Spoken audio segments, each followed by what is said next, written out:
안에 우리가 5장에 섹션 1과 섹션 2가 있었는데, 섹션 1에서는 이제 기본적인 CNN 원리를 배웠죠. 뭐 한 3가지 정도 다른 점. 그게 전부입니다, 사실은. 네, 배웠고, 섹션 2에서는 이제 다시 한번 강조하자면 섹션 1에서는 뭐 제일 중요한 게 스킵 커넥션이라고 했습니다. 지난 한 10년, 15년간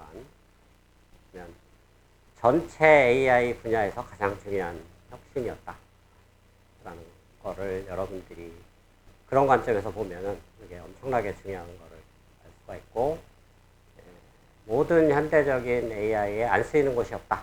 그 정도 중요하다는 얘기입니다. 그래서 그런 관점에서 여러분들이 관심 있게 봐야 되고, 그 스킵 커넥션이 나오면서 그동안 골칫덩어리였던 대부분의 문제들이 해결된 거죠. 우리가 이니셜라이제이션, 노멀라이제이션 이런 걸 복잡하게 배운 이유가 사실은 딥러닝 학습이 잘 안 일어나서 그런 걸 배운 건데, 사실 스킵 커넥션으로 그런 문제가 거의 모조리 해결이 됐다는 얘기입니다. 그래서 그런 의미로 굉장히 중요한 기술이다 라는 거를 여러분들이 다시 한번 생각해 보면 좋겠고요. 그래서 그걸 사용한 첫 번째 네트워크가 레즈넷이라는 거였죠. 여전히 굉장히 많이 쓰입니다. 그래서 여러분들이 CNN 가지고 뭔가 응용을 할 때 뭐 가장 중요한, 가장 파워풀한 CNN 네트워크가 뭔가 그러면 복잡하고 한 거 찾을 필요 없습니다. 그냥 레즈넷 갖다 쓰면 됩니다. 그러면 거의 대부분 99% 잘 작동합니다.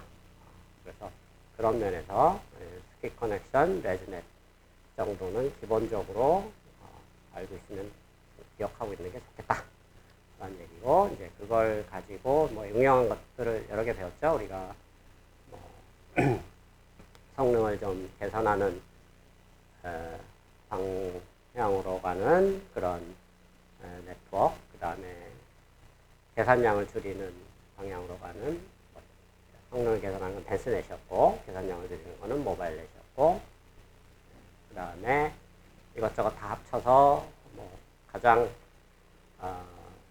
어쨌든 성능 평가상 가장 좋은 평가를 받고 있는 게 이제 리피션넷이라는 거였고, 리피션넷은 뭐 특정 구조를 얘기하는 건 아니라 그랬습니다. 특정 구조가 아니고 어떤 구조를 어떤 식으로 설계하느냐에 대한 방법론이라고 그랬죠. 그래서 기본적으로 그 채널의 개수, 위드하고 그 다음에 레이어 개수, 뎁스, 그 다음에 레졸루션, 이 세 개의 팩터를 동시에 늘리고 동시에 줄여야 된다. 이게 그냥 핵심입니다. 그 중에 하나만 늘리면 바람직한 성능이 안 나온다. 그 정도만 여러분들이 기억을 하면 되겠고, 그 외에 이제 굉장히 다양한 튜닝하는 테크닉들이 있는데, 그런 것들을 지난번에 우리가 이니셜 레이트, 러닝 레이트에 대해서 설명을 했었죠. 그리고 그 데이터 관련해서는 이제 설명을 하다 말았었는데, 레이블 스무딩이라는 테크닉을 쓸 수도 있다. 즉 그라운드 트루스가 노이즈한 경우는 이런 레이블 스무딩을 쓰면 학습이 좀 더, 그러니까 원합 벡터가 아니고 원합 벡터에 가까운 올 난지로인 벡터를 그라운드 트루스로 쓰는 겁니다. 그래서 조금 더 학습을 잘 일어나게 한다라는 관점으로 볼 수가 있고, 그 다음에 이제 우리가 다음 챕터에서 데이터 오그멘테이션을 다루게 되는데, 그 중에 이제 뭐 가장 뭐 끝판왕이라고 그래야 되나요? 가장 많이 쓰는 파워풀한 테크닉이 믹스업 또는 컴믹스라는 테크닉이 있습니다. 그래서 굉장히 단순한 아이디어인데요. 뭐 예를 들면 2개의 데이터 샘플이 있다. 하나는 고양이 사진, 하나는 강아지 사진. 각각 레이블이 다르죠. 하나는 고양이 레이블, 하나는 강아지 레이블. 고양이 레이블은 예를 들면 50번째 원합 벡터고, 뭐 강아지 레벨은 100번째 원합 벡터다. 그러면은 두 고양이하고 강아지 사진을 그냥 반반씩 섞어버립니다. 섞고, 그럼 이제 레이블이 뭘 해야 되나 헷갈리게 되죠. 사실은 레이블도 반반씩 섞으면 된다는 얘기죠. 50번째 엘레멘트에 0.5, 그 다음에 100번째 엘레멘트에 0.5, 이런 식으로 그런 성능 과정. 자, 그래서 인풋 이미지를 섞어버리는 거, 여기 람다는 뭐 0.5라고 보면 정확하게 반반씩 섞는 거죠. 동시에 그 섞은 비율만큼 원합 벡터도 같이 섞어버려라. 그래서 어떻게 보면 좀 현실적인 이미지하고는 완전히 동떨어진 이상한 인공적인 이미지가 만들어지겠죠. 그래서 현실적인 이미지가 아니니까 이거는 이런 걸 써도 되나라고 의심이 될 수도 있는데, 놀랍게도 이게 학습에 도움이 됩니다. 그래서 이런 테크닉을 보통 믹스업이라고 하고, 이런 믹스업 계열의 데이터를 많이 이용해서 데이터를 부풀리는 작업을 할 수 있다. 즉, 이전에 고양이 사진, 강아지 사진 하나뿐, 딱 두 장뿐이 없었는데 이 두 개를 반반씩 섞으면 캐본 거죠. 그래서 또 람다 값을 계속 랜덤하게 바꿔가면 엄청나게 더 부풀릴 수가 있습니다. 그렇죠? 그래서 그런 방식으로 데이터를 늘리는 형태로 해서 학습 데이터를 더 늘리면 당연히 성능이 올라가겠죠. 이런 테크닉들이 전반적으로 다 합쳐져서 사용이 되면 성능이 올라간다. 그래서 지난번에 얘기한 것처럼 어떤 CNN이나 어떤 딥러닝 네트워크의 구조를 잘 선정하는 것만큼 이런 파라메타들 또는 데이터를 잘 섞는 방법들, 이런 것들을 쓰는 게 오히려 성능이 더 많이 올라갈 때가 많습니다. 사실은. 그래서 좀 역설적이긴 하지만 지난번 얘기한 것처럼 God is in the detail. 그래서 디테일에 뭔가 형태가 달려있다. 이런 의미입니다. 그런 측면에서 여러분들이 요런 제목으로 된 이 해라는 사람이 쓴 논문이 있으니까 좀 더 자세한 내용들을 여러분이 한번 궁금한 사람들 찾아서 읽어보기 바랍니다. 자, 여기까지가 이제 CNN에 대해서 기본적으로 알아야 될 것들을 다뤘고요. 이제 CNN 가지고 응용하는 가장 중요한 응용 분야가 뭐냐? 컴퓨터 비전이죠. 어떤 영상을 인식하는 일장에서 얘기했듯이 이런 세 가지 잡식이 있습니다.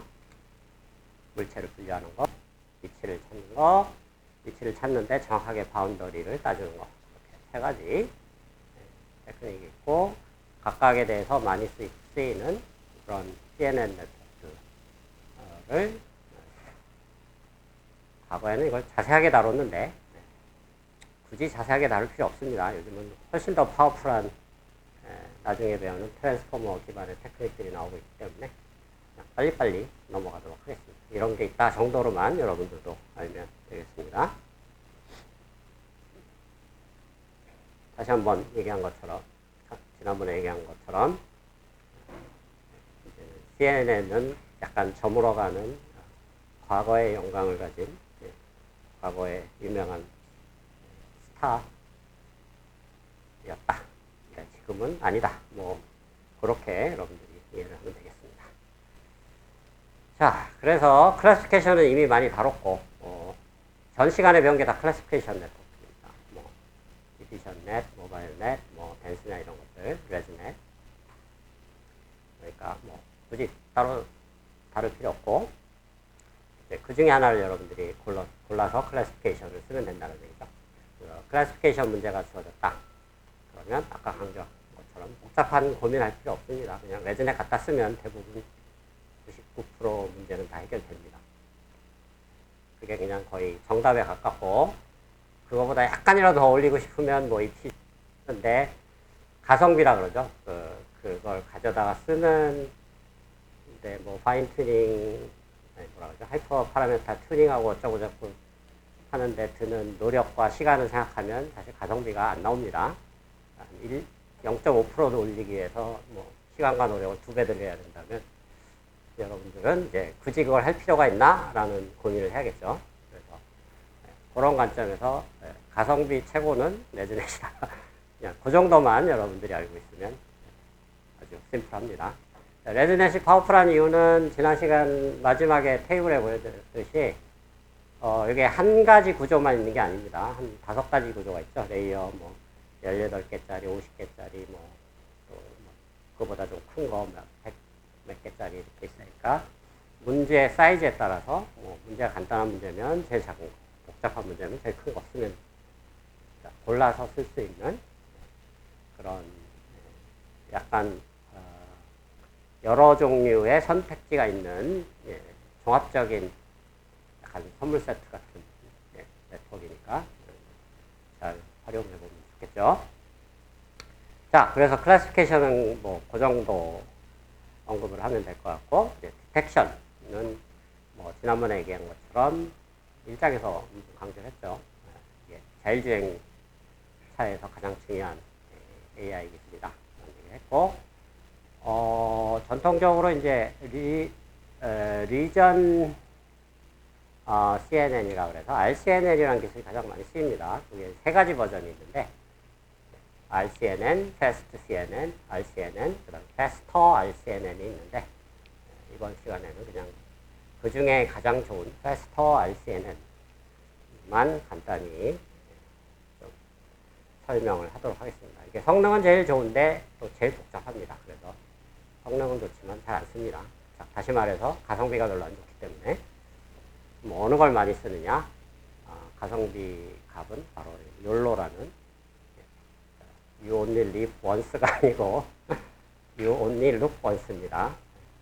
그래서 이 위에 있는 네트워크를 조금 더 아주 심플리파이 하는데 성능은 거의 90% 가까이 나옵니다. 그러니까 연산량은 거의 뭐 10분의 1, 100분의 1도 안 되고 그러니까 당연히 욜로 쪽으로 요즘은 대부분 자율주행차에 들어가는 뭐 테슬라 자동차, 뭐 기타 여러 자동차에 요즘 이제 자율주행 기능이 아마 레벨 3까지 가 있는 걸로 아는데 그 앞에 장애물이 있고 뭐 레인 쫓아가고 하는 정도는 이제 욜로로 다 하고 있다라고 보면 되겠습니다. 그래서 그런 의미에서 욜로가 거의 대세다 보니까 욜로를 조금 더 자세하게 좀 다뤄보도록 하겠습니다. 그리고 뭐 여기서는 아직 트랜스포머를 안 배웠으니까 이제 이런 것들을 이제 트랜스포머를 이용해서 이제 다 대체되고 있다 그랬죠. 디텍션, 뭐 트랜스포머의 약자인데 트랜스포머 기반의 디텍터들도 요즘은 성능이 뭐 더 잘 나오고 있다.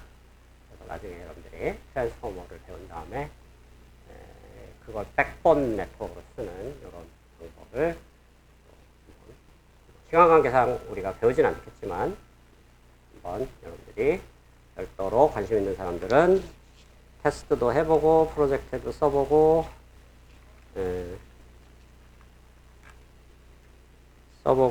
그 다음에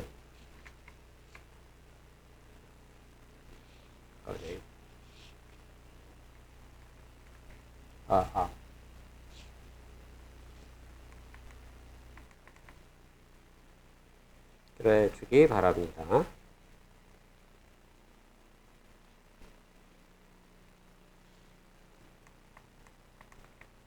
볼륨을 좀 낮추려고 하는데요.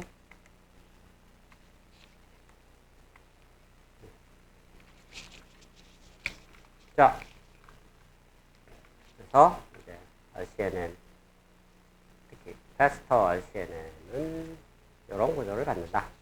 그런 얘기고요. 크게 2가지 CNN 네트워크가 동시에 돌아가고 있는 구조다라고 보면 되겠습니다. 크게 3가지라고 봐야겠네요.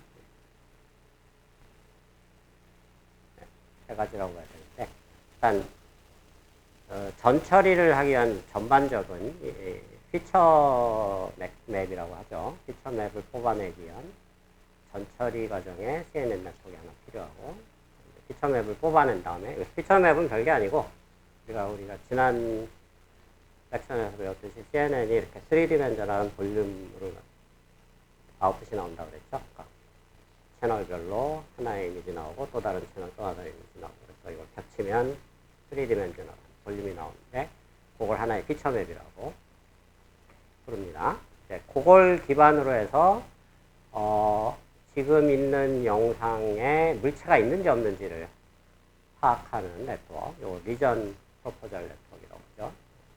그런 방법론. 그 다음에 거기서 이제 물체가 있는 후보 위치를 찾아서 그걸 가지고 실제로 이게 어떤 물체인지를 또 클래시파이하고 위치를 조금 더 세분화해서 찾아내는 또 다른 네트워크 또 하나 존재합니다. 하나, 둘, 셋 이런 세 가지 네트워크가 동시에 학습되는 그런 구조로 가지고 있고요. 참고로 그냥 간단하게 얘기하면 이 오리지널 버전인 RCNN 네트워크는 이것과 어떤 차이가 있냐면 이 리전 프로포저를 피처 맵에서 하지 않고 오리지널 이미지에서 합니다. 그러다 보니까 오리지널 이미지에서 전통적인 어떤 테크닉으로 슬라이딩 윈도우 같은 테크닉이 있습니다. 굉장히 지저분하고 복잡한 테크닉이라 굳이 여기서는 언급을 안 하도록 하겠습니다. 그런 걸로 물체 후보군을 찾고 그 후보군 직사각형에 대해서 개별적으로 CNN을 돌립니다. 그래서 한 개의 CNN이 아니고 수십 개, 막 수백 개 CNN을 돌려야 되는 굉장히 좀 지저분한 구조를 가지고 있습니다. 그래서 굳이 여기서 공부를 안 하는 거고요. 그래서 그게 이제 오리지널 CNN이고, 그거를 이거 하나의 CNN으로 바꿔치기 한 게 이제 패스트가 아닌 ER이 빠진 패스트 RCNN인데, 패스트와 패스터의 차이는 뭐냐면 리전 프로포절이 패스트는 전통적인 방법으로 그냥 슬라이딩 윈도우로 계속 찾는 방법이고, 패스터는 리전 프로포절 자체를 CNN으로 돌리는 그런 차이가 있다. 그 정도만 알겠습니다.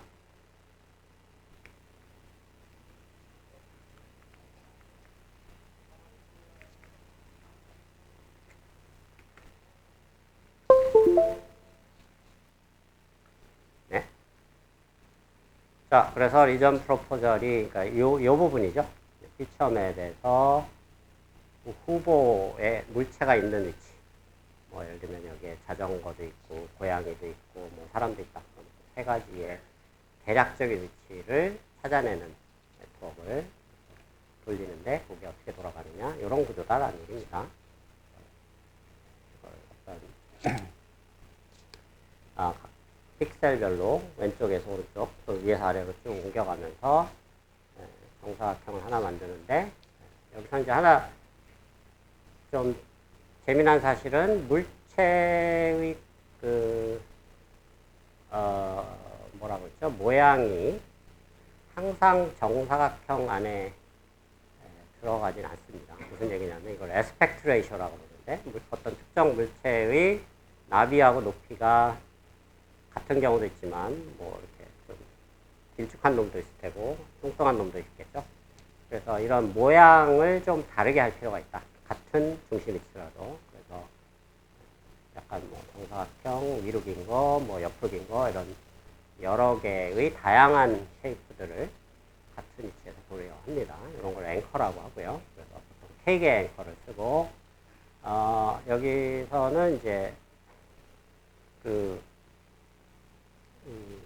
히든 레이어 벡터가 256디멘전이고, 여기서 이제 두 가지의 레이어가 붙는데, 이런 걸 보통 마지막에 붙는 레이어를 헤드라고 합니다. 그래서 이제 물체가 있는지 없는지를 바이너리 클래시피케이션 하는 헤드. 뭐 예를 들면 중심 위치가 여기고 모양이 이렇게 뚱뚱한 사각형 하나에 대해서 물체가 있냐 없냐, 그러면 있는 확률, 없는 확률, 사실 뭐 두 개가 합치면 1이 돼야 되긴 하지만, 그리고 그런 K개의 앵커가 있으니까 2K개의 어떤 스코어가 나오겠죠. 그리고 바운딩 박스라고 해서 이 사각형의 보통 바운딩 박스라고 합니다. 사각형을 정확하게 디파인하는 방법은 여러 가지 방법이 있지만 이 좌상단의 좌표 XY, 그 다음에 요것의 나비 W, 그 다음에 높이 H. 그럼 총 4개의 스칼라 양으로 정확하게 절대적인 위치를, 사각형의 절대적인 위치와 모양을 우리가 항상 정할 수 있죠. 그러니까 4개의 숫자만 나오면 사각형이 정해진다. 그런 얘기입니다. 그래서 그 사각형을 정하는 그 4개의 숫자가 생각해보면 컨티뉴어스한 넘버죠. 이걸 우리가 2장, 3장에서 배웠던 내용을 생각해보면 컨티뉴어스한 넘버니까 당연히 리그레션으로 이걸 찾아야 된다. 그래서 그라운드 트루스의 좌표가 딱 주어지면 그것과 민스퀘어 에러 또는 L2 놈을 비교해서 그걸 미니마이즈하는 리그레션을 진행하면 되겠다. 그래서 4개의 좌표가 있고 각각의 모양이 K개가 있습니다. 5K개만큼. 그래서 로스가 펑션이 2개가 있다는 얘기죠.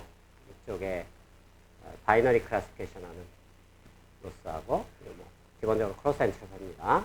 여기는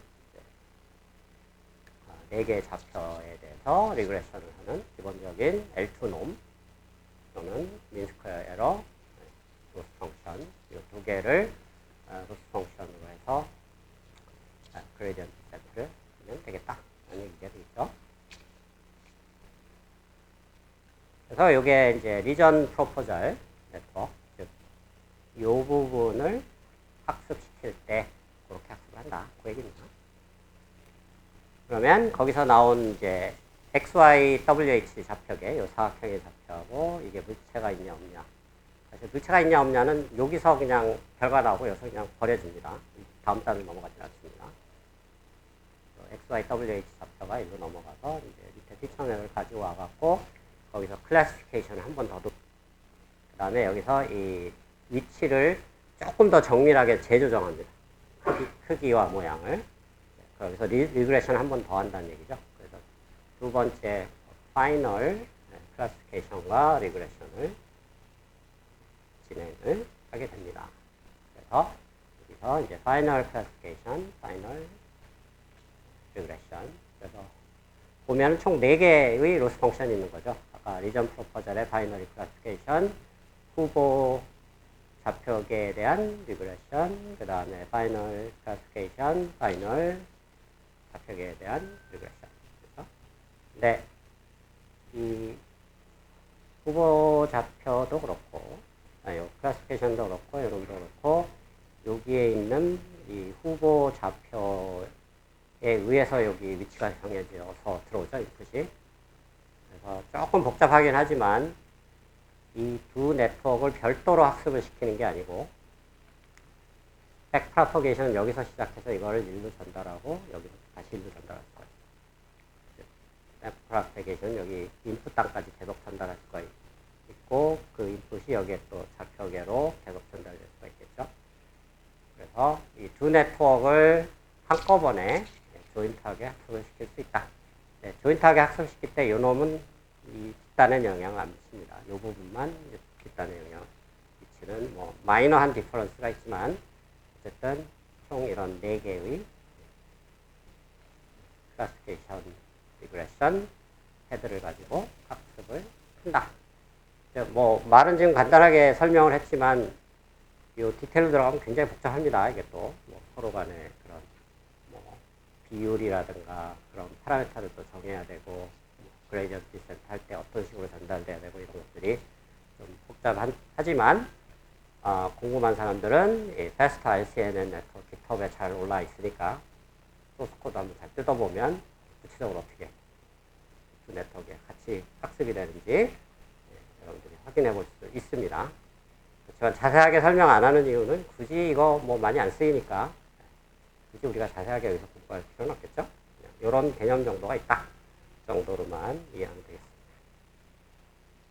자, 자세하게 공부할 내용은 You look only once를 한번 자세하게 공부해보자. 자, 방금 FAST RCNN이 성능은 잘 나오는데 가성비가 안 좋다고 했죠? 가성비가 안 좋다는 얘기는 계산이 엄청나게 많다는 얘기입니다. 즉, 자율주행차는 이 카메라 동영상 프레임 레이시 30 프레임 per second인데 30분의 1초마다 빠르게 판단을 해야 됩니다. 근데 이걸 썼다가는 30분의 1초가 아니고 거의 1초에 한 장뿐이 처리 못합니다. 너무 느리다는 얘기죠. 실시간으로 처리가 어렵다는 얘기죠. 그래서 자율주행차 이걸 쓰고 싶어도 쓸 수가 없어요. 그래서 이제 이거는 인기가 팍 떨어진 거고, 빠르게 돌릴 수 있는, 그러니까 이게 왜 이렇게 늦게 돌아가는가 생각해보면 일단 봐도 복잡하죠. CNN 속이 3개나 들어가 있습니다. 그러다 보니까 복잡하고 연산도 많고 그러다 보니까 느릴 수밖에 없는 거죠. 그래서 이거를 3개의 CNN 네트워크 있는 거를 그냥 하나로 통합해버리자 라는 게 기본 철학입니다. 욜로의 철학. 하나로 통합을 하고, 어떤 이미지가 있으면 요거를 7x7 그리드로 바둑판 모양으로 잘라서 각 요 그리드별로 어떤 물체가 있는지를 클래시파이 하는 형태로 욜로가 진행이 되는데 굉장히 빠르게 처리가 가능합니다. 그래서 예를 들면 이런 7x7에 파란 거는 강아지, 노란 거는 자전거, 그 다음에 이런 핑크색은 이게 자동차, 이런 식으로 빠르게 블락별로 클래시파이가 된다라고 생각해도 괜찮습니다.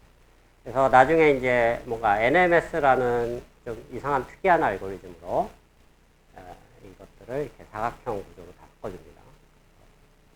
이 부분은 강아지에 해당하는 그런 사각형, 그 다음에 요 노란색 부분은 자전거에 해당하는 사각형, 자동차 부분은 핑크색에 해당하는 자동차 부분, 이렇게 사각형 구조로 바꾸게 되고요. 이게 뭐 전체적인 이제 알고리즘에 대한 설명인데, 이제 7x7로 하고, 뭐, 파이널 스코어 어쩌고저쩌고, 그 다음에 NMS를 돌린다. 뭐, 이런 얘기인데, 이것만 읽어갖고 구체적으로 정확히 어떻게 돌아가는지 잘 이해가 안 가니까 그림으로 설명이 빠릅니다. 자, 기본적으로 CNN 네트워크를 쓰고, 우리가 지난번 모바일넷에서 썼던 그 뎁스와이즈 세퍼러블 네트워크 있었죠? 그 중간 시험에도 나왔던 그 구조를 여기서도 씁니다. 모바일넷 구조를 가져오는 게 어떻게 보면 당연하죠. 왜 당연할까요? 우리 학생. 그렇죠. 빠르게 돌려야 되니까. 모바일넷이 탄생한 배경이 뭔가 생각해보면 빠르게 돌리려고 만들어진 CNN 네트워크이죠. 그러니까 당연히 그 기술이 여기 결합될 수밖에 없습니다. 그래서 여기에 이런 13, 13, 뭐 23 이런 구조들이 있는데 이게 다 뎁스와이즈. 우리가 모바일넷에서 배웠던 중간시험 문제도 나왔던. 그래서 중간시험 문제를 괜히 낸 게 아닙니다. 중요하니까 낸 겁니다, 여러분들. 그래서 다시 한번 모바일넷 구조에 대해서 잘 한번 음미를 해보기 바랍니다. 자, 그래서 뎁스와이즈 세퍼러블 컨볼루션을 하나의 블락으로 친다 그러면 한 총 15개 정도 레이어의 CNN 네트워크와 2개의 풀리 커넥티드 네트워크로 해서 이제 마지막 피처 맵은 어떻게 나오느냐? 7x7 그리드로 잘랐죠. 그래서 마지막 피처 맵은 레졸루션이 7x7이 나옵니다. 즉, 한 블락이 하나의 픽셀처럼 보이게 되는데 그 한 픽셀이 30디멘전의 어떤 벡터가 나오게 되는 그런 형태로 이게 그냥 원샷에 다 계산이 된다는 얘기죠. 그러면 이제 설명을 해야 될 거는 각 블락별로 이 30디멘전의 이 피처 벡터가 어떤 의미를 갖는가, 그거를 한번 설명을 해보도록 하겠습니다. 여기서 S라는 거는 이제 그리드의 크기입니다. 그래서 지금 말한 7x7, S가 7이 되는 거죠. 7x7. 그 다음에 B는, 아까 패스트 RCNN에서 설명 나왔던 게 그 개념이 여기 도입이 된 건데, 앵커라는 개념이 있었죠. 자, 물체 모양이 항상 정사각형 모양이 아닐 수가 있기 때문에 위로 길쭉, 옆으로 길쭉 두 가지를 보통 디폴트로 많이 씁니다. 그래서 앵커의 개수를 아까는 K라고 했는데 우리 B라고. 그리고 요 4는 금방 추측할 수 있는 게 이게 뭘 의미하냐 생각을 해보면 바로 그 사각형의 좌표를 얘기하죠. x, y, w, h. 그렇죠? 그리고 1은 그 블락에 7x7 그 그리드 블락에 요 각 어떤 특정 블락에 물체가 있을 확률을 얘기합니다. 보통 컨피던스라고 하는데요. 그게 여기에 포함되고, 그래서 2 곱하기 5 10이 나오죠. 그 다음에 보통 이제 클래시피케이션에서는 보통 1000개의 물체를 찾는 그런 데이터셋을 많이 쓰는데, 디텍션에서는 너무 복잡하니까 1000개까지 안 하고 20개 정도만 찾는 정도로 합니다. 그리고 자율주행차에서는 그 정도면 충분합니다. 왜냐하면 앞에 있는 물체가 뭐 돌멩이냐 사람이냐 동물이냐 뭐 자동차냐 뭐 그 정도만 구분하면 되겠죠. 사실 그 이상의 물체는 굳이 구분할 필요 없습니다. 20개면 충분하기 때문에 보통 이제 데이터셋이 뭐 이게 꼭 20개를 해야 된다라는 게 아니고 그냥 사람들이 그 성능 측정용으로 많이 쓰는 데이터셋이 그냥 해필이면 20개의 물체에 대해서만 데이터셋이 만들어지는 경우가 대부분이기 때문에 뭐 파스칼이나 코코나 이런 유명한 데이터셋들이 있습니다. 그런 것들에 의해서 그냥 20개 클래스만 구별하는 거다 라고 보면 이게 30디멘전이 나오죠. 그래서 30디멘전이 그런 의미를 갖는다 라고 볼 수 있고, 조금 더 이제 구체적으로 가서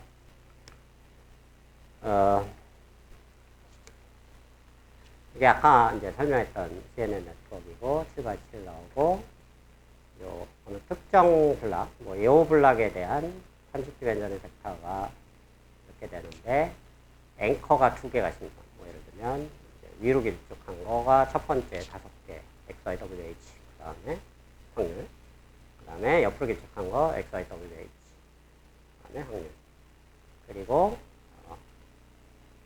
뭐 이놈이든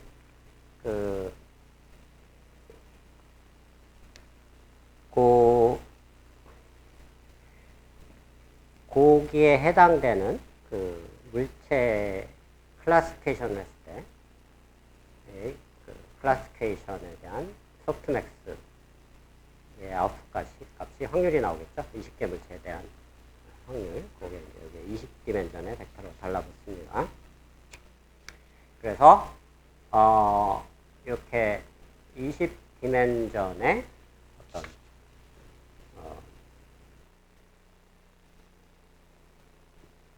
어떤 이제 확률들이 이렇게 각 블록별로 만들어지게 된다. 그래서 욜로는 이제 좀 큰 스케일에서 얘기하면 항상 이렇게 2스텝으로 알고리즘이 돌아갑니다. 일단 CNN 네트워크로 구성되는 몇 가지의 결과가 나오는 7x7x30의 결과가 나오는 피처맨만 뽑아내는 이런 스텝. 저것만 가지고는 이 사각형을 뽑아내는 결과라고 하기가 어렵죠. 그래서 7x7 그리드에 대한 결과를 어떻게 보면 물체의 위치가 존재하는 사각형 다시 재표현을 해줘야 됩니다. 생각을 해보면 이건 재표현을 해주는 과정은 일반적인 CNN 네트워크로 하기가 어렵습니다. 사실은.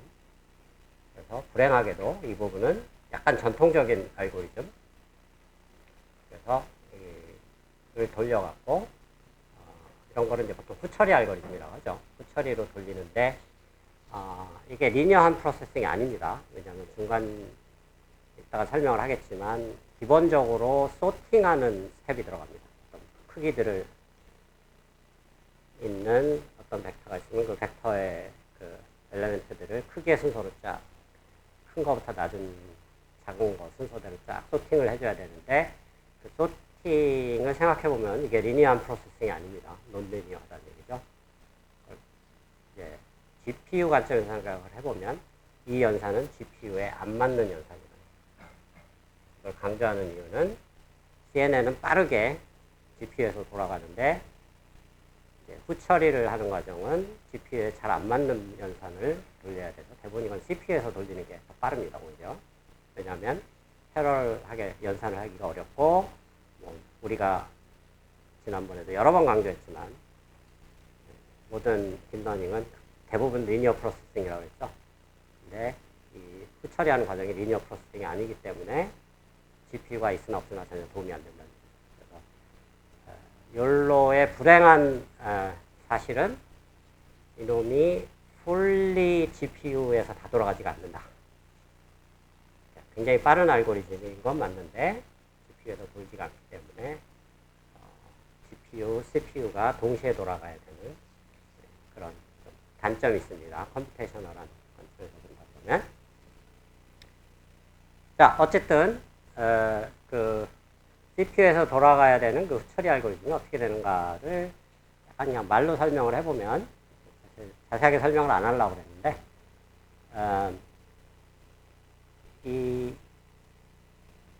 요 블락에 대해서 7x7 그리드죠. 그렇죠? 그러면 총 49개의 이런 30디멘셔널 벡터가 나오죠. 그렇죠? 그리고 각 블락별로 2개의 앵커가 있습니다. 그러면 총 곱하기 2개, 98개의 이런 뭐랄까 후보 사각형에 대한 정보가 튀어나온다는 얘기인데, 요 첫 번째 사각형의 마지막 5번째 숫자, 그 다음에 10번째 숫자, 요 놈들이 어떻게 보면 웨이팅 팩터가 되는 거죠. 그래서 요것과 뒤에 있는 20디멘전 벡터를 곱해서 하나의 칼럼 벡터를 만들고 20디멘전al 벡터입니다. 요것과 또 뒤에 있는 거를 또 곱해서 또 다른 컬럼 벡터를 만들고, 좀 비슷한 벡터인데 살짝 스칼라 멀티플 차이가 있습니다. 그렇죠? 그러니까 그런 페어가 49개가 있으니까 총 98개죠. 98개를 쫙 일렬로 세우고, 그 다음에 각 행의 인덱스를 보면 이게 그 물체의 인덱스입니다. 뭐 예를 들면 첫 번째가 강아지에 대한 클래스다 그러면 강아지에 대해서 이제 이렇게 수직으로 다 98개 세운 다음에 수평으로 소팅을 합니다. 크기별로 확률들을 쫙 소팅을 해서 가장 큰 놈을 찾아서, 가장 큰 놈이 왼쪽에 있겠죠. 그리고 그 다음에 큰 놈하고 비교를 하는데, 그냥 비교를 하는 게 아니고 그 두 개 물체에 해당하는 앵커가 얼마큼 겹치냐를 봅니다. 이게 굉장히 복잡한 알고리즘입니다. 이 사각형이 겹치는 면적이, 즉 이거 IOU라고 하는데 intersection over union, 그러니까 교집합 나누기 합집합의 비율이 50% 이상 넘어가면 두 개의 후보 사각형이, 그러니까 요 놈과 뭐 예를 들어 요 놈이 50%가 겹친다. 그러면 이걸 직관적으로 생각하면 뭐냐면 한 물체를 나타낼 가능성이 높다는 얘기죠. 그 말은 그 두 블락을 머지를 시켜버리는 게 옳다라는 얘기죠. 그러면 이 알고리즘 상에서 머지를 한다는 건 뭘 의미하냐면, 두 개가 50% 이상 겹치면은 작은 확률을 갖는 놈은 제로로 만들어 버립니다. 즉 작은 거를 큰 거에 합쳐버린다는 의미가 되는 거죠. 자, 그런 알고리즘을 계속 돌려서 첫 번째 클래스에 돌리고, 두 번째 클래스에 돌리고, 세 번째 클래스에 돌리고, 이러다 보면은 이 전체 20by 98 행렬이 대부분 0으로 가득 찹니다. 그러면 살아남아 있는 일들만 사각형으로 표시를 해주면 이런 나이스한 3개의 사각형이 딱 튀어나온다. 이런 얘기입니다. 그래서 약간 몇 가지 디테일은 빼먹었는데, 더 궁금한 사람들은 욜로 논문을 잘 뒤져보거나 욜로 코드를 여러분들이 깃허브에서 찾아서 자세히 읽어보면 디테일이 다 있으니까 참고해보기 바라고요. 여기서 설명한 알고리즘은 욜로도 한 버전 1부터 시작해서 최근에 한 버전 8까지 나와 있습니다. 그래서 이거는 초기 버전에 대한 설명이지만 기본 아이디어는 거의 동일하다. 버전이 계속 바뀌면서 계속 성능도 올라가고 뭐 속도도 빨라졌다. 이렇게 이해를 하면 되겠습니다. 자, 그래서 가장 많이 쓰이는 CNN 네트워크 중에 하나이기 때문에 좀 자세하게 설명을 했고, 장점, 단점이 있다는 얘기죠. 이제 그것만 여러분들이 기억을 하면 될 것 같습니다. 장점은 굉장히 빠르다. 즉 실시간 처리가 가능하다. 거의 한 1초에 100장 정도까지도 처리 가능합니다. 이놈이. 근데 그럼에도 불구하고 여전히 속도에 한계가 있다. 왜? 뒤에 후처리하는 과정이 굉장히 넌리니어한 프로세싱이라 GPU에서 돌아가지가 않는다. 라는 게 아주 골칫덩어리입니다. 사실은. 이제 실제로 이걸 이제 인베디드 시스템이라고 하죠. 그러니까 GPU가 아닌 실제 자동차에 들어가는 그런 AI 전용 프로세서, 보통 NPU라고 하는데, 예, 이런 데다 이걸 구현을 하려면 아주 골칫덩어리가 됩니다. CNN으로만 다 돌아가면 그냥 원샷에 다 구현이 되는데, 이 후처리하는 이 NMS 알고리즘을 구현하려면은 이걸 별도로 CPU에서 돌려야 되기 때문에 굉장히 구현이 까다로워질 수 있다. 가성비는 좋은 알고리즘인데 실제로 구현이 만만치는 않다라는 얘기입니다. 이 정도를 여러분 기억을 하면 되겠습니다. 자, 이건 이제 세그멘테이션, 주로 이제 의료 영상 쪽에 많이 쓴다 그랬죠. 크게 이제 두 가지 종류가 있습니다. 세멘틱과 인스턴트. 세멘틱은 뭐냐면 뭐 이런 거를 바운더리를 따주는데, 사람이냐 물체냐를, 사람은 다 똑같이 그냥 같은 컬러로 칠하고 물체는 똑같은 컬러로 칠하고. 여기 사람이 6명 있죠. 그 각 개별 사람을 구분을 안 한다는 얘기입니다. 그런 의미로 세멘틱 세그멘테이션이라고 하고, 개별 사람들을 일일이 구분해 주는 거를 인스턴스 세그멘테이션이다 라고 부릅니다. 그래서 이거를 하기 위해서는 각각 다른 테크닉을 써야 됩니다. 그래서 조금 이따가 설명할 이 세멘틱에서는 이제 유넷이나 딥랩 이런 것들이 전통적으로 많이 쓰였고, 최근에는 이제 트랜스포머 기반으로 세그멘트 애니띵 이라는 메타에서 나온 굉장히 약간 라지 세그멘테이션 모델 같은 겁니다. 이걸 기반으로 해서 성능이 굉장히 파워풀한 게 나왔습니다. 저는 트랜스포머는 아직 안 배웠으니까 그냥 이런 게 있다 정도로 넘어가도록 하겠습니다. 인스턴트 세그멘테이션은 아까 배웠던 그 페스터 RCNN의 세그멘테이션 하는 용도를 하나를 더 갖다 붙입니다. 아까 CNN 네트워크가 3개가 있다고 했죠. 실제로 하나 더 갖다 붙여서 복잡한 걸 더 복잡하게 만들죠. 그렇게 하면 이런 것도 만들 수 있다. 설명할 수 있고, 이 두 개를 결합한 게 페노틱인데 이거는 굳이 많이 쓰이는 테크닉은 아니니까 시멘틱과 인스턴스를 결합하는 개념도 있다. 그런 걸 페노틱이라고 한다. 정도로만 알고 있으면 되겠습니다. 자, 그래서 시멘틱에서 많이 쓰이는 유넷, 딥랩에 대해서 그냥 간단한 기본 아이디어만 조금 다뤄보고 넘어가도록 하겠습니다.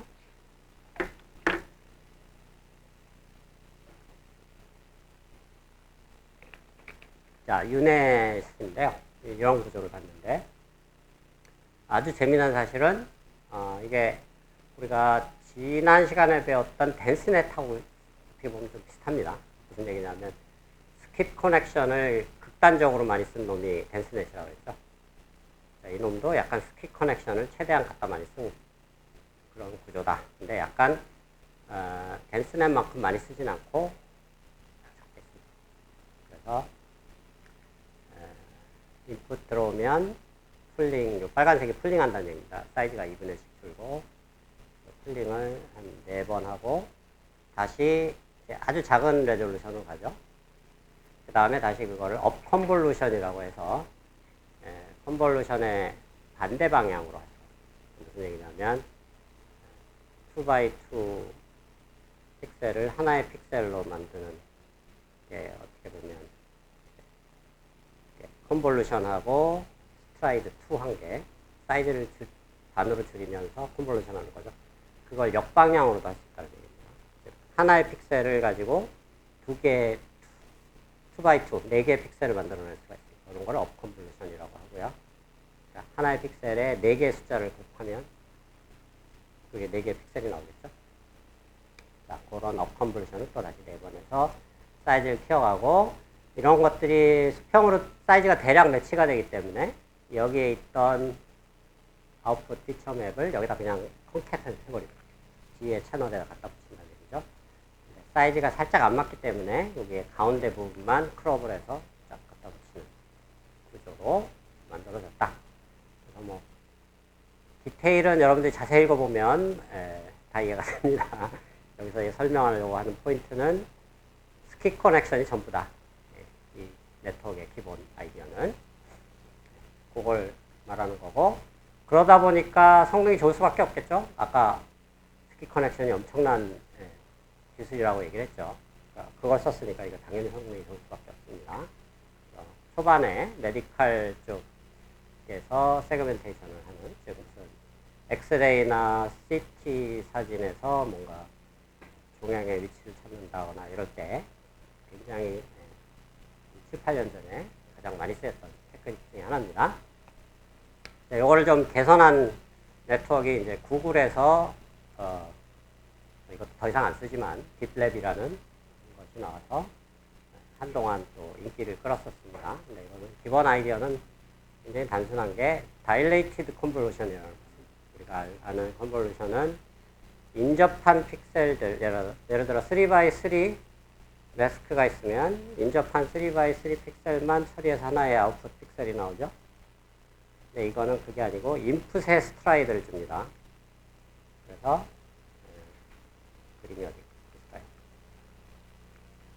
1차원으로 본다 그러면 이게 이제 전통적인 인풋 아웃풋 레이어면 전통적인 컨볼루션이고, 스트라이드, 인풋에 스트라이드 2를 준다는 얘기는 뭐냐면 이 3x3 컨볼루션인데 인풋 픽셀을 하나씩 건너간다는 얘기죠.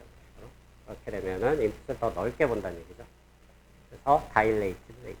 근데 여기서 2배로 늘렸지만 이 레이쇼는 마음대로 조정할 수 있죠. 생각해보면 3배로 늘릴 수도 있고 뭐 16배로 늘릴 수도 있고 32배로 늘릴 수도 있죠. 그래서 이런 다일레이티드 컨볼루션을 이 사람들이 자기네들이 마음대로 이름을 붙여서 애트로스라고 하는데, 사실은 이름이 그냥 아무 의미 없는 단어고 사실은 그냥 다일레이티드를 말합니다. 그래서 이걸 수식으로 표현하면 인풋의 그 인덱스를 R배만큼 이렇게 건너뛰기 하면서 들여다보겠다. 그 얘기입니다. 자, 그래서 그 건너뛰는 그 인풋 스트라이드의 크기, 그걸 R이라고 하는데, 6, 12, 18, 6의 배수다 이런 식으로 이런 것들을 여러 개를 같이 한 중심 픽셀에 대해서 인풋 픽셀을 넓게 보느냐, 좁게 보느냐로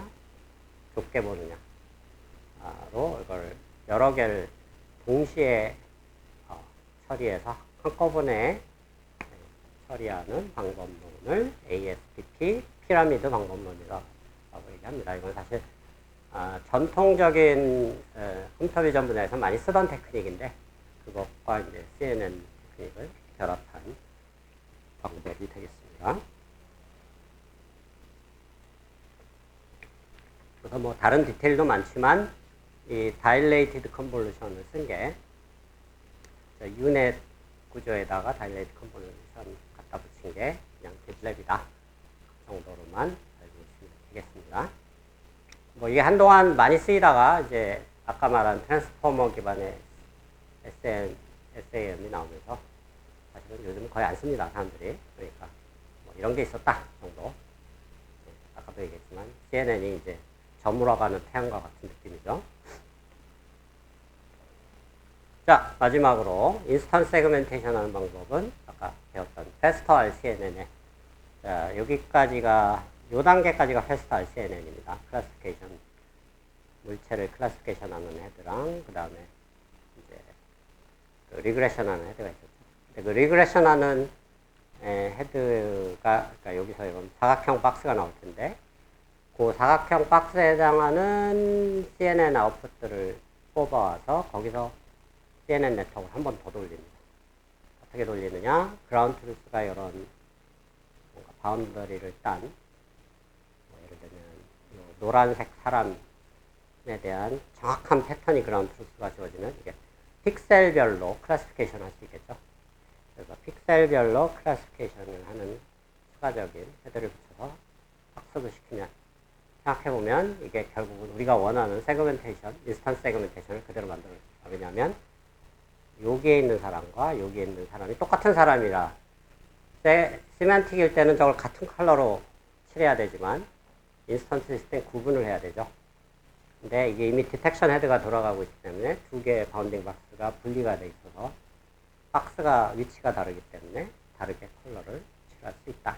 이렇게만 여러분들이 이해를 합니다. 이 기본 개념은 굉장히 간단하고 뭐 디테일은 그냥 베스트 RCNN에 추가 CNN을 하나 돌려서 학습을 시킨 거다 정도로만 이해도 거의 다 이해한 것과 마찬가지입니다. 자, 그래서 여기까지가 CNN의 전반적인 응용, 그 다음에 기본적인 개념들을 다뤄봤습니다. 조금 다소 빨리 지나가는 경향이 있는데 과거 같으면 한 2배 정도 더 강의를 했을 텐데 뭐 CNN이 이제 더 이상 중요한 테크닉이 아니라서 여러분들도 그냥 이제는 저런 게 있구나 정도로만 이해를 하고, 근데 하나 꼭 여러분들이 절대 잃어버려서는 안 되는 것은 CNN에서 그러면 이게 우리가 6장, 아니 5장이죠. 5장 배운 게 다 그냥 몰라도 되는, 그냥 기억 안 해도 되는 내용이냐? 그건 아닙니다. 하나 꼭 기억하라 그런 거는 바로 스키 커넥션. 그거는 꼭 여기서 여러분들이 기억을 해야 돼요. 스키 커넥션은 CNN에만 쓰이는 테크닉이 아니고 어마어마한 파워를 갖고 있는 테크닉이다. 그래서 이걸 좀 확장해서 생각하면 여러분들이 미래에 뭐 새로운 연구를 할 때, 새로운 네트워크를 제안을 할 때 이렇게 파워풀한 테크닉이 있는데 안 쓰면 바보겠죠? 그렇죠? 그래서 특히 어떤 네트워크를 딥하게 여러분들이 새로운 네트워크를 여러분들의 용도에 맞는 새로운 네트워크를 설계할 때, 새로운 연구를 할 때 당연히 스키 커넥션을 써야 됩니다. 왜냐하면 안 쓰면 성능이 바로 떨어지고 학습이 안 될 테니까.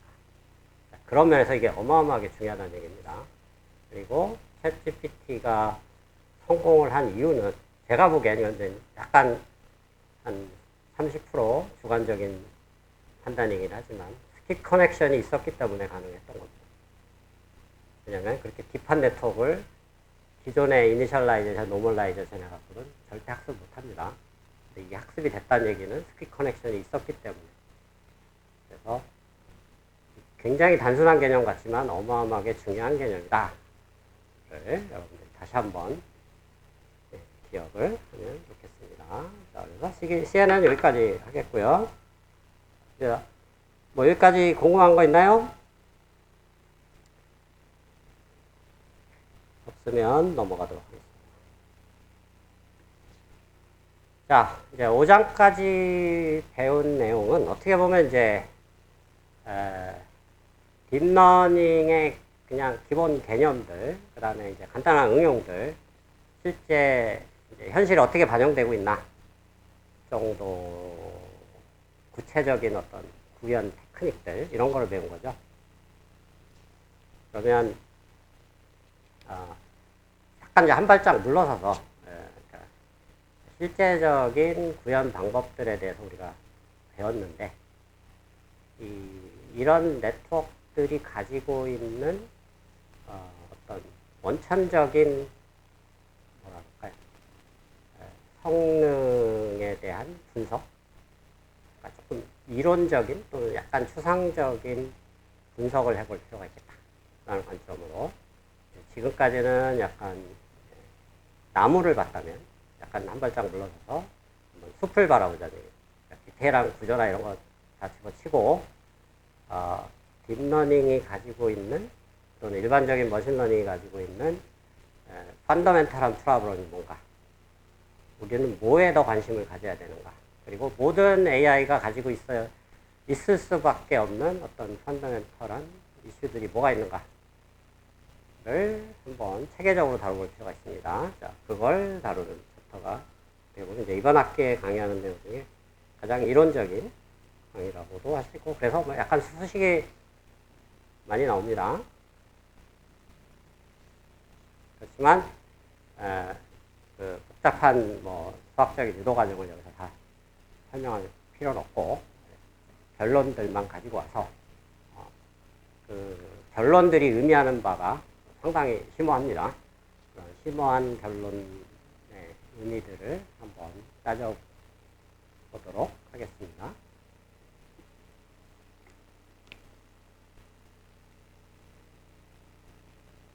자, 그래서 이런 이론을 generalization이라고 부른다. 그리고 이 generalization을 잘하기 위해서는 어떤 구체적인 방법론, 알고리즘들이 실제로 쓰이고 있는가. 이런 두 가지 면에서 들여다보겠습니다. 자, 이 이슈는 사실 처음 나온 게 아니고, 우리가 지난번 리그레션, 부동산 시세 예측할 때 잠깐 나왔던 내용입니다. 언더피팅, 오버피팅이라는 얘기 한 이슈하고 사실은 거의 같은 이슈입니다. 그래서 이제 오버피팅이 일어난다고 그랬었는데 그 오버피팅이 바로 이 이론적으로 다루려고 하는 제너럴라이제이션 문제와 동일한 문제다 라는 관점으로 여러분들이 볼 수가 있고요.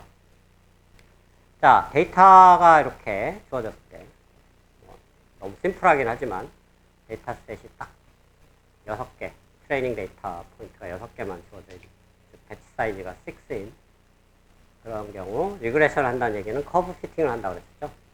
커브 피팅을 하는데 1차 함수로 할 수도 있고 2차 함수로 할 수도 있고 5차 함수로 할 수도 있는데 1차 함수로 하면 너무 단순하고 5차 함수로 하면은 퍼펙트하긴 한데 이게 나중에 문제가 될 수 있다고 그랬죠. 너무 단순한 것을 언더피팅, 너무 퍼펙트하게 학습하는 거를 오버피팅이라고 부른다라고 얘기했고, 적절한 거는 근거는 지금은 없지만 다음에 이론적인 근거가 나옵니다. 대체로 한 중간 정도, 한 2차 함수 정도로 커브 피팅을 하는 게 바람직하다 라는 얘기고, 이 언더피팅을 이제 전통적으로 통계학에서는 바이어스라고 불렀었고, 그리고 오버피팅은 보통 베리언스라고 불렀습니다. 사실 이게 1차원 데이터에서는 말이 되는데 고차원 데이터로 가면 사실 용어 자체가 조금 썩 좋은 용어는 아닙니다. 그래서 수학적으로 바이어스하고 베리언스가 통계학에서 이렇게 정의가 됐는데, 이게 모델, 딥러닝 모델을 F라고 하고, X는 인풋 벡터가 되겠죠. 이제 슈퍼바이즈 러닝이면 X하고 그라운드 트루스 Y가 페어로 주어지겠죠. 그래서 사실 모든 머신러닝, 딥러닝의 목표이긴 하지만 모델의 아웃풋이 그라운드 트루스를 잘 맞추면 좋은 거죠. 즉, 이 둘 사이의 에러의 제곱, 엘트놈입니다. 엘트놈을 전체, 요 D는 전체 데이터 디스트리뷰션을 얘기합니다.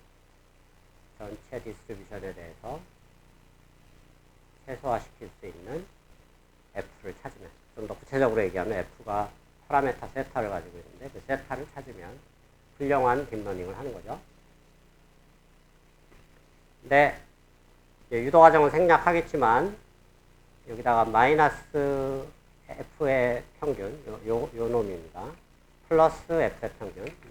하나 빼고 하나 더하면 사실 아무것도 안 하는 거나 마찬가지죠. 그런 식으로 해서 두 개 항으로 분리할 수 있어요. 첫 번째 항이 요거고 두 번째 항이 요거. 그리고 두 개 사실은 제곱이 되니까 두 개 크로스 텀이 나오는데 그냥 유도 과정은 다 생략을 했지만 말로 얘기하면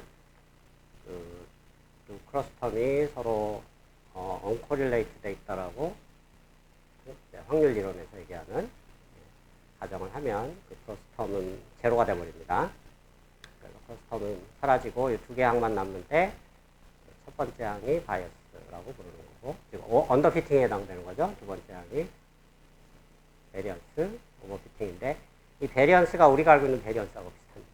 그렇죠? 어떤 랜덤 베리어블이 있고 그거의 평균 뺀 거의 제곱이 베리언스의 제곱이니까. 그리고 이거는 그라운드 트루스하고의 차이. 재미난 사실은 바이어스에만 그라운드 트루스가 들어가고 베리언스에는 그라운드 트루스가 전혀 상관이 없어요. 즉 모델의 비헤이비어가 얼마큼 다이나믹하냐 아니냐가 따라서 베리언스가 정해진다. 그리고 바이어스는 그라운드 트루스를 실제로 알아맞히느냐 못 맞히느냐.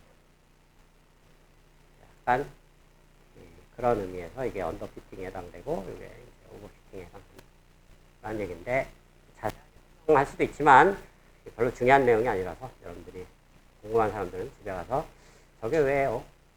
첫 번째 항이 왜 언더피팅이고 두 번째 항이 오버피팅인지 한번 생각해 보기 바랍니다.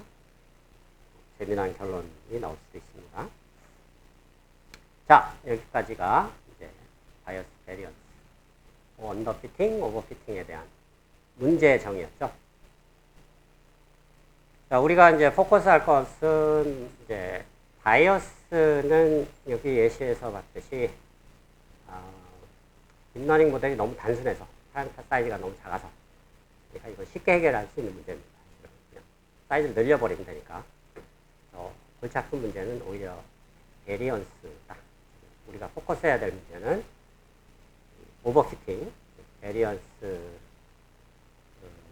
문제에 대해서 조금 더 이론적으로 잘 다뤄봐야 되는데 이론적으로 다루기 전에 직관적인 부분을 하나 조금 추가해서 설명을 하면 베리언스 또는 오버피팅이 발생하는 원인이 뭔가를 생각을 해보면 지금 오차함수 썼죠. 모델이 너무 복잡한, 즉 파라미터가 너무 많다. 즉 주어진 트레이닝 데이터에 비해서 파라미터 수가 지나치게 많은 경우, 즉 거꾸로 얘기하면 파라미터 숫자에 비해서 데이터 수가 작은 거죠. 이럴 때 오버피팅이 발생한다라고 직관적으로 생각할 수가 있죠. 어떻게 보면 또 당연한 얘기고. 자, 그래서 이 오버피팅에 대한 분석을 해보는데 그 전에 약간 이제 전통적인 머신러닝에서 좀 유명한 이론들이 있습니다. 증명 과정은 너무 복잡하니까 생략할 거고 결론만 가져오도록 하겠습니다. 그래서 뭐 당연한 얘기지만 오버피팅이 발생하면 언더피팅이 주는 거고 언더피팅이 발생하면 오버피팅이 주는 거죠. 즉 둘 사이가 반비례 관계, 즉 트레이드오프가 있다. 당연한 얘기고. 그리고 이 오버피팅이 문제가 되는 이유는 트레이닝 에러는 퍼펙트한데, 즉 올 제로입니다, 그냥. 근데 실제 이제 인퍼런스 할 때는 트레이닝 데이터하고 조금만 달라져도 에러가 커져져 버리는 문제가 생깁니다. 트레이닝 에러와 테스트 에러의 갭이 생긴다. 자, 그런 것을 제너럴라이제이션 하죠. 그래서 우리가 관심을 가져야 될 것은 제너럴라이제이션을 잘하는 딥러닝 또는 머신러닝 알고리즘을 찾는. 사실은 이 AI 전체 분야의 어떻게 보면 가장 중요한 문제입니다. 사실은. 근데 놀랍게도 이 문제가 어느 정도는 대략 정성적으로는 분석이 되어 있지만 아직 뭔가 이론적으로 퍼펙트하게 분석이 안 돼 있습니다. 여전히 오픈 프로그램이라는 얘기죠. 그래서 이거를 완벽하게 이론적으로 분석해서 뭔가 해결할 수 있는 논문을 쓰는 사람은 이제 미래의 튜링 어워드를 항공 분야의 노벨상 같은 거죠.를 받을 수 있는 오픈 프로그램이 바로 여기에 여전히 남아있다. 라는 얘기입니다. 자, 그래서 여기서 약간 직접 관련은 안 되는데, 간접적으로 관련되는 전통적인 이제 좀 이론 중에, 머신러닝 이론 중에 중요한 이론, 결론만 생각하면 굉장히 단순한 이론이 하나 있습니다. 이름도 재미난데, 제가 항상 농담 삼아 얘기하던, 공짜 정신이 없다, 뭐 이런 얘기를 했었죠. 사실 그 이름, 그 내용을 가지고 누가 정리를 하나 만들었습니다.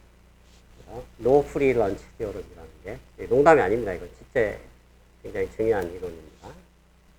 NFL Theorem이라고 부르는데 굉장히 생각할 거리를 많이 그런 내용입니다. 무슨 얘기냐면 유니버설한 머신러닝 알고리즘, 딥러닝 알고리즘은 존재할 수 없다를 증명하고, 이게 무슨 얘기냐면 하나의 AI 모델로 가능한 모든 문제를 다 풀 수 있게 하는 그런 AI 그러니까 모델은 존재할 수 없다를 이미 그냥 딱 증명이 돼 있습니다. 이거는 그러니까 증명이 생각보다 그렇게 어렵지 않습니다. 왜냐하면 가능한 디스트리뷰션에 대해서 모든 가능한 디스트리뷰션에 대해서 특정 트레이닝 데이터셋에 대해서 학습을 시키고 그 다음에 나머지 모든 가능한 디스트리뷰션에 대해서 성능이 어떻게 나오는지를 검증을 해봤을 때 그 다양한 학습되는 알고리즘들을 비교했을 때 어떤 한 놈이 더 선호될 수 있는 놈이 없다라는 형태로 증명을 한다는 얘기죠. 즉 어느 한 놈도 선호가 안 된다는 얘기는 어느 한 놈도 좋은 놈이 없다라는 얘기죠. 다시 얘기하면 다 안 좋다라는 얘기죠. 그래서 그렇게 될 수밖에 없는 거는 굉장히 다양한 태스크가 있는데 하나의 태스크에 대해서만 학습을 시켰는데 예를 들면 수학 문제만 잘 푸는 AI를 학습을 시켰는데 뭐 화학이나 물리학이나 뭐 지구과학은 학습도 안 시키고 잘 풀게 할 수 있겠느냐? 뭐 상식적으로도 말이 안 되죠. 그러니까 그게 안 된다라는 걸 이미 증명해놓은 티어름이 바로 노프리런치다. 그러니까 노프리런치라는 게 이름도 잘 지었죠. 왜냐하면 그러니까 하나만 학습하면 나머지는 그냥 뭐라 그러죠? 보너스로 잘 되게 할 수 있느냐라는 희망이 사람들이 있었는데 그게 불가능하다는 걸 이미 증명해요. 근데 이게 생각할 거리가 많은 겁니다. 왜냐하면 요즘 이제 많이 여러분들한테 뉴스 같은 데서 보면 화두가 되는 게 AGI라는 게 있죠. Artificial General Intelligence가 뭔가 생각을 해보면 모든 가능한 문제를 한 모델이 다 풀겠다는 얘기입니다. 그렇죠? 근데 이론적으로 불가능하다고 이미 증명이 돼 있죠. 근데 또 사람들은 AGI가 가능하다고 뭐 열심히 샘 월트만 말은 믿으면 안 되지만 그 사람은 어차피 엔지니어도 아니니까 AGI가 가능하다고 떠들고 다닙니다. 근데 이론적으로는 또 안 된다고 증명이 돼 있고 어떤 갭이 있는가 여러분들이 한번 집에 가서 잘 생각을 거리가 조금 약간 철학적인 문제죠. 필요가 있다라는 얘기입니다. 아주 재미난 사실은 챗GPT가 여러 가지 다양한 태스크를 잘 하는 이유는 사실 이 문제를 피해간 게 아니고 어떻게 보면 여기서 말하는 전제적인 조건, 모든 가능한 디스트리뷰션이라고 하는데 이게 모든 가능한 태스크를 얘기합니다. 태스크 챗GPT가 잘 되는 이유는 이 노 프리런치 티어름을 바이올레이트 한 게 아니고 위반한 게 아니고 그냥 모든 가능한 태스크들을 다 학습을 시켜버렸기 때문에 그렇다라고 생각할 수 있습니다. 데이터를 그냥 잔뜩 다 때려놓은 거죠. 다양한 태스크들을. 그래서 현대적인 AI 기술은 이거를 바이패스하려고 하는 게 아니고 뭔가 가능한 우리가 인간 생활에서 실제로 풀 가능성이 높은 태스크들은 그냥 미리 다 학습을 시키겠다라는 전략으로 가고 있다라고 보면 되겠죠. 그런 측면에서 라지 모델이 필요할 수밖에 없다는 얘기입니다. 왜냐하면 한두 태스크 정도만 시키려면 스몰 모델로도 될 텐데 굉장히 다양한 태스크를 다 하려면 크게 갈 수밖에 없는. 그래서 어떻게 보면 라지 랭귀지 모델, LLM이라고 부르죠. 라지 하게 되는 이유가 어떻게 보면 당연할 수밖에 없다라는 또 생각도 해볼 수 있습니다.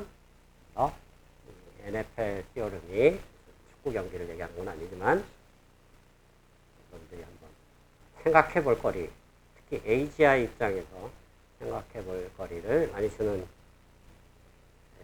티어름이니까 여러분들 잘 한번 생각을 해보기 바랍니다. 자, 이제 배경 설명이고 약간 구체적으로 이론적인 부분을 들어가서 확률 이론에 유니온 바운드라고 하는 게 있는데 이름은 멋있는데 별건 아니고 이런 합집합 이벤트에 대한 확률은 각각의 확률들의 합보다는 작다. 이건 뭐 어떻게 보면 당연한 거죠. 왜냐하면 합집합의 교집합 부분의 확률은 항상 양수이고 그 부분들은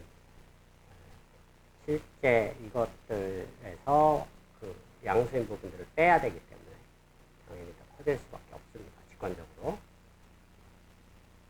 이런 확률 이론에서 유니언 바운드라는 게 잘 알려져 있고요.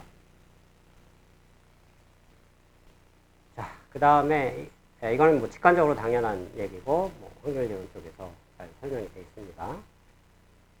약간 어려운 이론을 하나 소개를 해야 되는데 이건 이제 여러분들이 확률 이론에서 배운 큰 수의 법칙, law of large numbers를 좀 표현해주는 그런 정리다라고 봐도 되고요.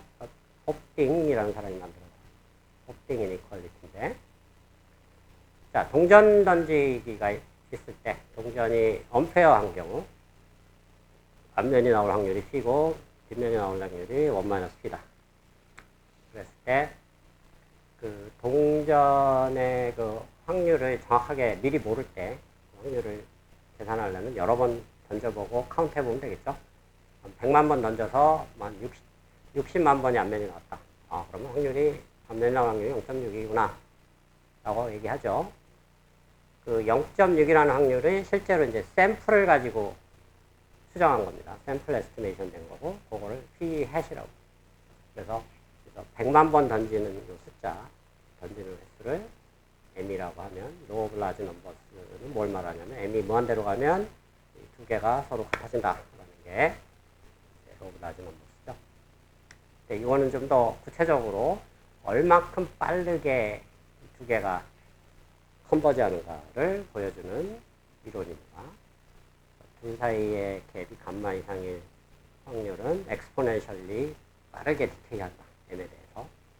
M이고 여기 감마는 차이만큼의 갭이죠. 감마의 제곱의 엑스포넨셜리 디케이. 증명 과정은 좀 다소 복잡합니다. 궁금한 사람들은 뭐 확률 약간 대학원 수준의 확률책을 뒤져보면 증명이 다 나와 있습니다.